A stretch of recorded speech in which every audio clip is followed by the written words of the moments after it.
रखते हैं।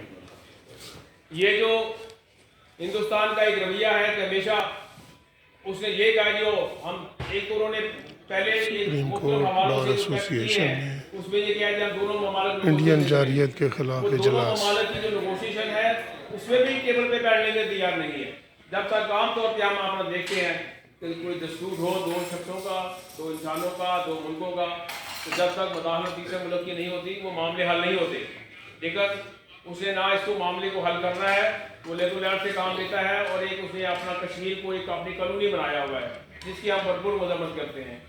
मैं अपने दोस्तों का बहुत बहुत शुक्रिया अदा करता हूँ कि मुख्तसर वक्त में वो यहाँ तशरीफ़ लाए और हम जो इशू है हम कोशिश करेंगे कि अपने बाहर के प्लेटफार्म से उसकी जहाँ नुमाइंदगी हो, जहाँ मीटिंग हो, जहाँ अपना दोस्तों को दारे ख्याल का मौका मिले, हम अपनी आर्मी के साथ मुकम्मल जागजती का इजहार करते हैं और उनका शुक्रिया अदा करते हैं।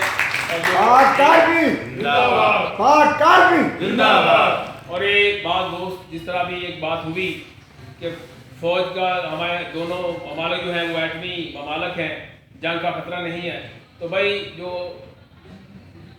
एटमी नौबत ना आए वही बेहतर है और एटम जहाँ चला है उससे कई गुना तबाहकारियाँ आज ला सकते हैं। उसके बेशुमार उसकी डेवलपमेंट हो चुकी है।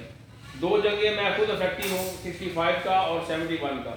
जिस तरह लोग महाजिर हुए हैं, जिस तरह लोग अपने घरों से निकले हैं, जिस तरह तबाहकारियाँ हुई हैं, जंग सवाए तबाहकारी के लिए और कुछ नहीं लाता। दोनों मुल्क गरीब मुल्कों में शामिल हैं, पाकिस्तान भी और हिंदुस्तान भी, और हमारी दोनों लीडरशिप और ख़ासकर मैं हिंदुस्तान की लीडरशिप से यह कहूँगा कि आपने मुल्क को गुर्बत से